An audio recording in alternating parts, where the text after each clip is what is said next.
I have worked, as you may have heard, in 12, 13 countries, managing newsrooms and journalists around the world, but I feel a great sense of gratitude to Vienna and to Austria. It started when I was still in Silicon Valley. The Austrian government invited me to help host, I think it was Austria's EU presidency back then, which started my process of thinking, Europe is really nice. And I found myself wanting to return home together with my Californian wife. And then when I was the chief editor at Zeit Online in the early days, when it was not certain that we would be so successful, it was Der Standards, Gerlinde Hinterleitner and Alexander Mitteregger who offered me their friendship and really important industry knowledge of how to do things.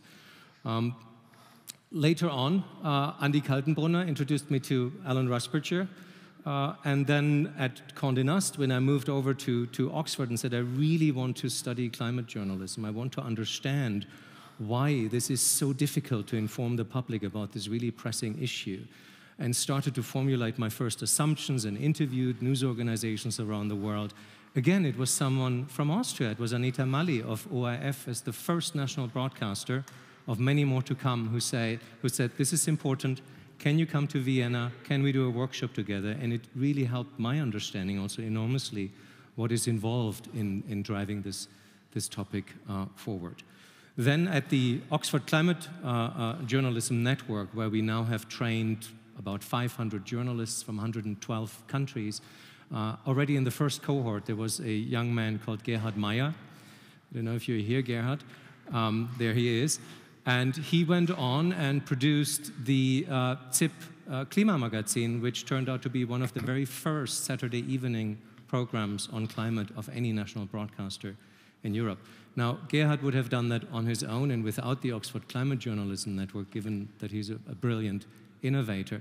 But what I learned, and that will also be a theme for me tonight here, is that there is something different about whether you call it the climate crisis, climate change, global warming, the climate question, because it raises a lot of questions, different from any other issue or topic that journalism can touch. And that is, it can be really irritating. It can trigger fear. It can trigger worry. It can also trigger excitement, but it is important when you deal with that subject matter to not be alone.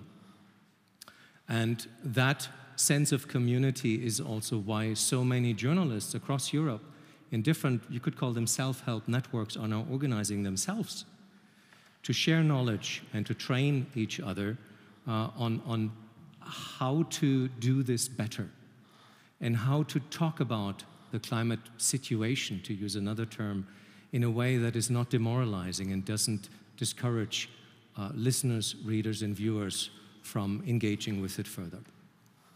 So this, just as beginning remarks, my talk will have two chapters tonight.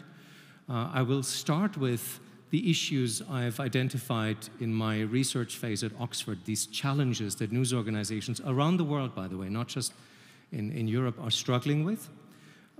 There's a much more detailed lecture, if you really want the details, that you can find online that I gave in Oxford. But my main point is that in those 2 years since then, a lot of progress has been made. And that is another element that is so important when speaking about the climate crisis, but also about climate communication, is to really highlight the many positives that can be seen. So I'll start with those, and then afterwards I will probably raise more questions than giving answers about what are the next big issues news organizations and climate communicators need to deal with now, but mostly aren't yet. Part one, what are the main, call them operational or tactical issues that news organizations are struggling with? The number one is, to this day, a lack of general climate literacy in newsrooms. The second is a lack of general climate literacy in a news organization's audience to even make sense of the journalism they are being presented with. The third is a lack of journalistic impact metrics to prove the success of a climate story, and I'll explain why those are important. And the fourth is something that is certainly not unique to climate journalism, but gets exacerbated, made more visible on the issue of climate journalism, and that is a lack of cross-departmental collaboration in pretty much any news organization on the planet, because journalists tend to work really hard and there's always something more important than speak to another department about what other issue I could add to my story. So let's begin with the lack of general climate literacy within a newsroom. Why is this important? The number one frustration of many specialist climate journalists is that their own news desk editor, who decides whether your story makes it into a primetime show, on a front page, into the main social media channel where it finds an audience, that they often say, yeah, but there's something more pressing right now. And it's not really news. We had a temperature record last month and may probably have one again next month, so I'll give you the Saturday morning slot where the story won't attract a big audience. News desks that have greater climate literacy are better equipped to have these conversations and to recognize the importance of an issue. Another typical error that news organizations are still making for lack of climate literacy is in how they report on breaking news events, so-called extreme weather events, where they still say this has happened because of climate change. That is a craft error, because climate scientists will tell you there hardly ever is an extreme weather event, an extreme rain, an extreme drought, a heat wave that has solely been caused by climate change. Climate change or global warming only makes these events more frequent and more severe. And when a news organization makes that mistake, it is very easy then for scientifically half-informed opponents to say, see, you don't even know your science, so how can we trust everything else you're saying about the climate crisis? The third is also a statement you can still see quite often, even in the statements or the editorials of chief editors, where they say, we believe in climate science, which is a profoundly unscientific thing to say. You can't possibly believe in all climate science. It is the nature of science to have doubts, to have arguments, to have controversies, and no body of science such as climate science can be endorsed 100%. What they really meant to say is we believe in the fact of the global warming we're seeing since the beginning of the industrial age to be predominantly human-made. And that we can say with a very high degree of certainty. In fact, it is a scientific fact that is better documented than many other questions of science of these days. There are even meta-studies that say the agreement within the scientific community on that fact ranges between 97 and 100%. Now, on the positive, we see a wonderful multitude of training programs, of self-help organizations, climate networks of journalists also here in Austria that are really wonderful. And we can also see when we look at the topics of their sessions, they're no longer about the basics of global warming, the basics of climate negotiations. They have become much more specific. The merits of the hydrogen economy, how does carbon capture and storage work? What are the latest trends in battery technology or in climate finance? And we take that as an indicator similar to the consistently high numbers of applicants, about 1,000 per cohort at the Oxford Climate Journalism Network, that the literacy in newsrooms on climate affairs is on a good trajectory. There's something else also that really helps, which is climate journalists in many news organizations are still being seen as are those the activists in the newsroom? Is this journalism what they're doing there? Those discussions are still live. In certain, not all newsrooms, it's getting better. What we also see now is that some of the early climate journalists are making careers, very similar to the early digital pioneers that then have become chief editors after they have been treated as content managers in their early years. APA, Austrian news agency's editor-in-chief Maria Scholl, is one of them with proven climate expertise. To the lack of general climate literacy of a news organization's audience, what helps the most with that are not big explainer pieces. This is climate change, which you can find especially on the homepages of the big public broadcasters, and they are important, and you want to link to those occasionally. But they are not what attracts large audiences. What works better, and that is happening more and more now, is that global warming is being mentioned in stories about gardening, in stories about nutrition, in stories about the insurance industry and the difficulty to get home insurances against extreme weather events in many European countries. So in that sense, the word is terrible because you can't normalize something as climate change, but mentioning global warming is increasingly being normalized across all outlets of journalism, including in publications such as Vogue, where I made sure there are sustainability editors in the main editions of Vogue. And also the audiences no longer wonder about why climate change is being mentioned in a fashion reviews. What also helped are experiments of gamification. What that means is that several publications, the Financial Times does it best, says let's not be didactic about climate literacy and how a COP negotiation works at a climate summit. Let's make it playful. Let's make it unobtrusive, non-didactical. And these games prove very, very successful and have helped. No news organization, to my knowledge, has ever tested the basic knowledge of their audience. I think that would be a really good idea, and then to test it again after a year. But we have decent data, for instance, also about the general population of Austria, most recently from Yale University in the US, who tracked this around the world. And based on their data, only 1% of the Austrian population say, I have never heard about climate change. 16% say, I know a little about it.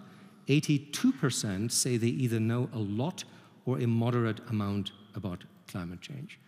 Now, of course, the question remains, and I will get to that later, what does that knowledge entail and what may be missing? The third, to the lack of journalistic impact metrics that make it easier for climate journalists or for anyone with a story on climate change to prove that audiences wanted this story. What helped is that this is no longer as necessary as it was 2 years ago to be able to prove, such as at The Guardian, to say, yes, it may not be super successful and not be shared as often as a celebrity story, but look how it drives newsletter signups.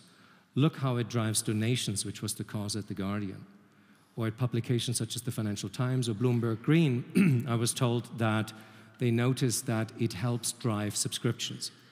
Again, this is no longer as necessary because climate journalism, to use the word, and I think over time this word will lose its meaning because it will appear everywhere, has moved beyond its typical location of the science desk, the business desk, and the politics desk into travel journalism, gardening journalism, real estate journalism, sports, and pretty much any other area, including defense journalism. NATO is very engaged in climate strategies for all the obvious reasons. What has also developed further is something that one of the world's leading climate scientists, Michael Mann, describes as the principle of always conveying urgency and agency.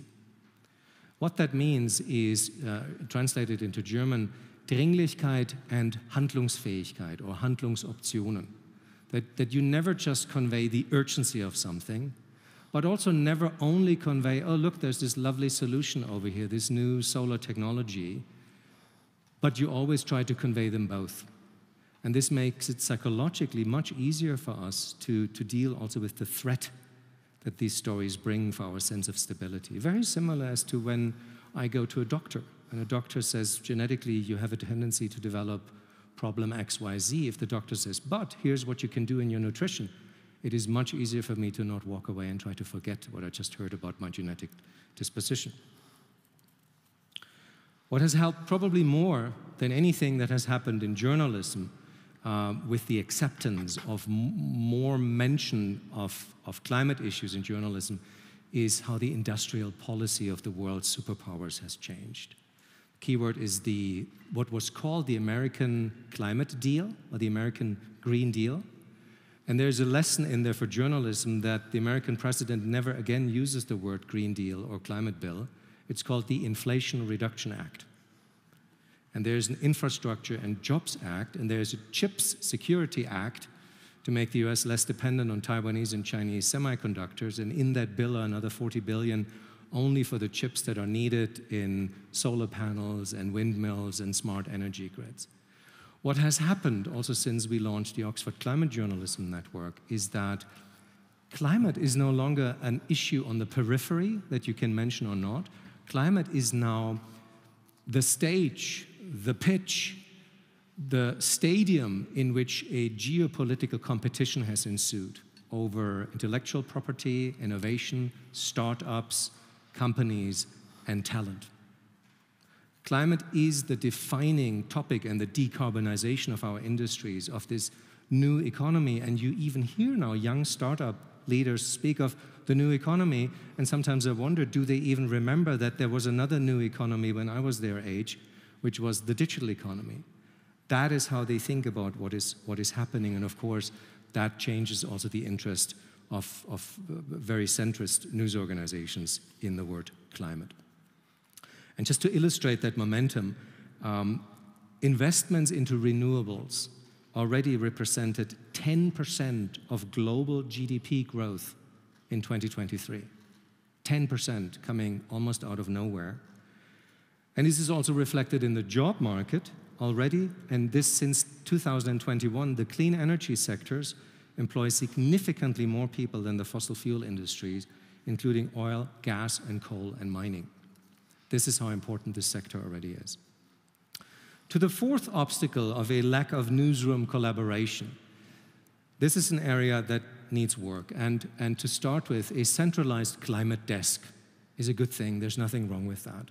There are typically three ways of organizing the climate coverage of a news organization. You expand your existing science desk that gives it a very specific tone and also how climate is being discussed.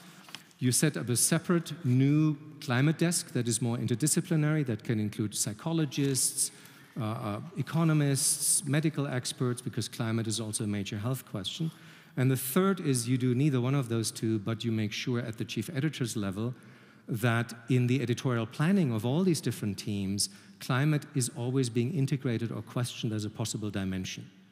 That is the model, to my knowledge, of APA here in Austria, and also of Norway's national broadcaster, NRK. Some of the best climate journalism in the world currently in the English language space comes from Bloomberg Green, and the Financial Times, that has really embraced the economic theme of this being the next organizing theme of the world economy. But you can see also the shortcomings of a climate desk in their operation, because you constantly can see business stories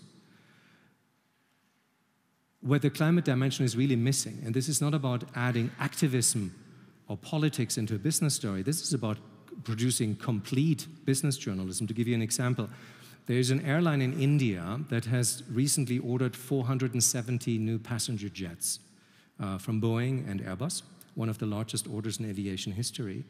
And not once in the entire long story is the word climate even being mentioned. But it would really be interesting from an investor's perspective. The average jet stays in operation for 30 years, so beyond 2050. How does this work with India's national climate targets, which are more ambitious than they're being given credit for as still emerging economy? How do they de-risk this investment in light of these very fast advances now of battery technology? There are airlines who train their new pilots already on small electric planes. They are not for passengers yet, but electric aviation will come sooner than we think, mostly because of advances in battery technology in China, not being mentioned. So you can see this is really not about saying, but climate change, no one should be flying. It is about incomplete business journalism, and that is a direct consequence of the central climate desk, where then the business desk or the insurance experts say, well, that's a problem for the climate team to think about the climate dimension. The countermeasure when I speak with the editors of both publications, and I mention those two because they know how much I rate them, how much I respect them. This is not pointing fingers. They can take it. They're very confident and, again, do great work. They say, yes, we rotate people through our climate desks. So you can be part of Bloomberg Green, and 2 years later, you are head of the Paris bureau. So it's very smart to embed climate expertise into ever more teams and locations. The only challenge, I would say, or problem with this approach is how long it takes, and the time pressure we are under in responding to this climate emergency, where really, as long as we want to keep global warming under 2 degrees at least, we don't have that many years left, and I will get to that. So overall, on those main operational issues that I've just sketched briefly, there is a lot of progress. And the saying goes, I think it was by William Gibson, the science fiction author, the future is already here, it is just not evenly distributed. There are, of course, also news organizations who really try to ignore and delay a proper treatment of the climate crisis by all means, and always have good reasons to do so. So I do, of course, want to acknowledge that, but I already think that is a model of the past and not much longer tenable.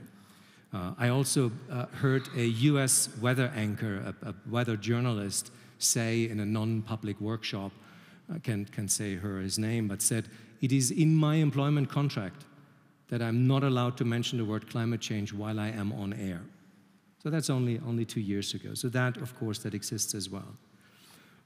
Mostly, though, coming to the example of weather anchors, the issue whether it is activism if a TV weather anchor mentions the connection and the causality of the climate crisis of a current extreme weather event, yes, they still get attacked occasionally, but not as vehemently anymore as maybe 2 years ago. In Austria, the pioneer, of course, is Markus Watzak at ORF, and in Germany at ZDF, Östen Terli or Carsten Schwanke at ARD. And in France, the broadcasters are even more active. France 2 and 3 national broadcasters changed their daily weather bulletin into the daily, whether there's a current extreme weather event or not, into the daily weather and climate bulletin. And that is with the understanding that the French government, and that is a conservative estimate, says that since 2014, in the last 10 years, about 30,000 people in France lost their lives, mostly elderly people or people who are ill, but also young children, lost their lives to the effects of heat waves. Paris has only about 5% of households with air conditioning. And just last summer, the number is estimated at 5,000. It gets measured with excess mortality of mortality registers. So things are moving across all these fronts. And the question then, and this leads me to the second half already of my talk, the second question then is, so that's great. We can read about climate. If you look through the archives of a news organization, how often do they mention? A lot more than a few years ago. If you take a closer look, a lot of that increase in volume is driven by news, by covering extreme weather events, which is only one sliver. It's the breaking news layer of something that is much bigger and also includes an entire re-engineering of our economies, for instance. But a lot has changed, so what is missing then?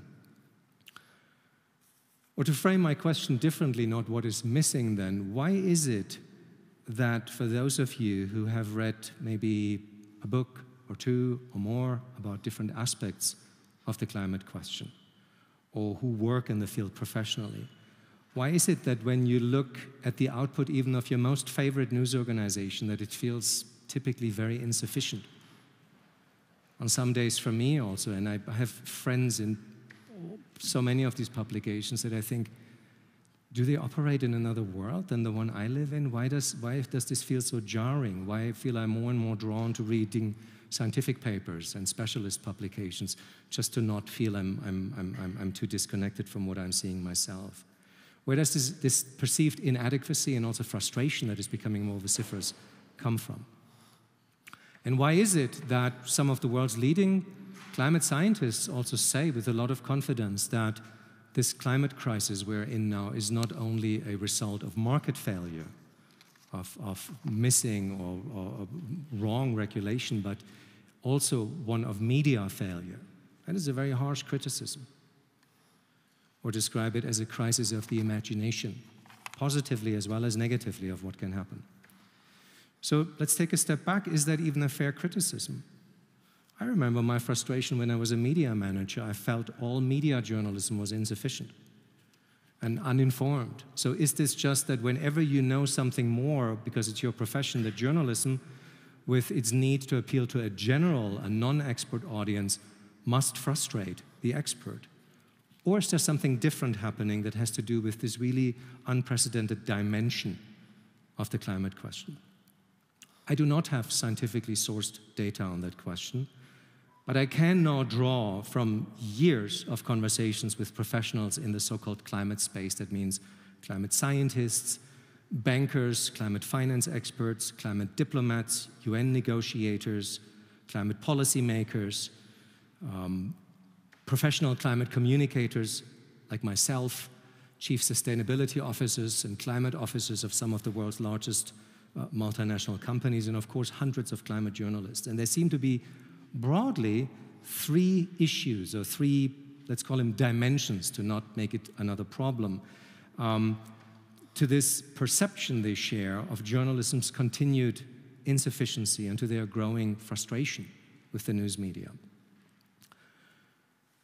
Before I will try to sketch those issues, though, let me first do two things. One is have a sip of water and establish something that has to do with journalism's very unique sense of time. You may have heard me say before that there is only one profession that has named itself after a time frame, and a very narrow one day, le jour, which is where le journalisme, journalism, comes from. Le jour comes from the Latin word diurnalis, of the day or daily, and that, of course, is what journalism does. Easily 95% of a general daily newspaper's resource, maybe 90%, goes into covering what just happened or what is about to happen, and then in the upstream, the interpretative bit, into interpreting and fighting over different interpretations of what that means, which is a really important function of journalism.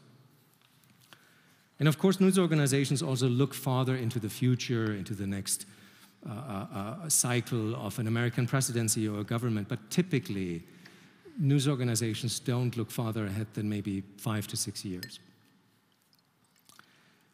It is 2024, though, and the world's governments are currently discussing who pays the bill for decarbonization that must reach its target by 2030 and by 2050.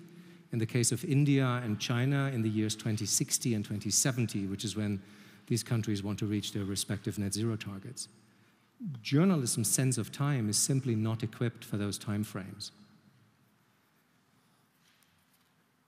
Journalism did not really have to deal with this temporal dimension before, which also includes a degree of speculation that journalism, rightly so, feels really uncomfortable with, as do the climate scientists who have been asked to model future climate scenarios. But the climate scientists have developed an entire language that is defined, that defines and describes the different degrees of certainty with which they make these statements. Journalism hasn't adapted in the same way yet. But there's something even more profound also in our own human nature that goes beyond the challenges that journalism has. And that is then when we think about the physical risks that we fear as humans, risk of physical injury, risk of war, even risk of illness and disease, the time span between cause and effect is very short compared to the time span between emissions that we cause that mostly we can see and extreme weather events that manifest themselves. That is really unusual for our human psyche. It only adds to this temporal confusion then that the recent extreme weather events that have been made more frequent and more extreme by climate change are also not the result of yesterday's emissions, but they are the result of a years-long build-up of so-called cumulative emissions in our atmosphere. And while we are now, just to add more temporal dimensions and really to raise empathy with the challenges of journalism, not to point fingers at journalism, while we are now confronted with emissions from our past, our own personal reach into the future has also grown in really unprecedented ways. Our personal CO2 emissions from today will last much longer than anything else that we leave behind, apart maybe from transformative, truly revolutionary ideas that some of you may have formulated and that will survive the test of time. The Canadian scientist Kimberly Nicholas calls this phenomenon of our emissions heritage skywriting. In her book, Under the Sky We Make, she writes, I quote, "Everyone alive is skywriting the most important legacy of their lives in atmospheric carbon. Long after our names and faces and deeds have faded from living memory of anyone, long after any genetic or creative or physical or digital traces of us are gone, this carbon legacy will define us in the minds and stories of our distant descendants." But here's the confusing twist.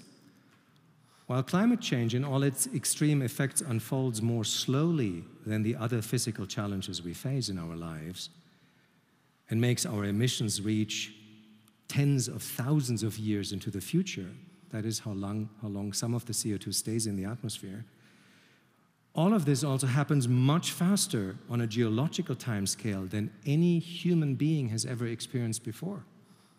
The changes we are seeing in our biosphere, in the climate, should not be witnessed by one human being over the course of just one lifetime. This has not happened before. The speed of global warming during the transition from the last, we call it ice age, technically the last glacial period, into our current geological epoch, the Holocene, took place in increments of only 1 degree Celsius over 1,000 years. And as you know, still had dramatic effects on plants, animals, and humans. The global warming that we have caused happens much faster. We have seen a temperature increase of more than 1 degree Celsius in only 100 years, and most of that really happened since the mid-1970s. So again, in our human timescale, and because of the average length of a human life, we actually struggle with comprehending just how dangerously fast these changes are. And so for journalism as this profession that is so much organized around time and whose products are so time-based that they lose their value sometimes hours after publication, this can lead to enormous cultural challenges. So what does it look like then in practical terms when journalism overlooks the enormity of global warming? Journalism, as I said, has a tendency to normalize and to make everything as it could fit into our daily life. The three issues that we see is that climate scientists say it is still not possible to really mention just how severe the situation really is, which is surprising, right? Because we all complain about doom and gloom in so much of the news. Many climate scientists say, no, this is so much more threatening than we think. There's a taboo. What are we going to do with this? It's a real question and challenge for journalism, which we will discuss in our discussion soon. The second is that there could be a taboo in the sense that, of course, it's not forbidden, but it's sanctioned to mention it in discussing that there's a risk that even with the best of intentions, this net zero transition could still fail. Right? We like to speak about this as a moonshot, or refer to as the Apollo project. And I myself observe myself that I describe this only as if only the right regulation was in place, if only the right number of corporations and the right industries would sign up to these ambitious targets, if only these key countries would go ahead and lead, it would happen. And it is a bit of a taboo to say, and even if all of that happens, it can still go wrong. We like to speak about the moonshot and think of it as an example of great alignment between government and industry and an entire country at that time throwing their weight behind it. What we forget, it was called a moonshot because it could go wrong. It was a very high risk. So what does that say then about responsible journalism that treats audiences as adults and informs them about the real risk without, again, losing them because the story just became even more threatening? A third and last issue that has come up in these conversations with some of these key players is that they say somehow it is still a taboo to talk about just how vehement the opposition is to this urgently needed net zero transition. We barely speak about these corporations and industries that spend large amounts of money to prevent any progress in the shift to renewable energy, for instance, or who spend very large amounts to attack journalists and to really pollute the public sphere with social media bots and other instruments.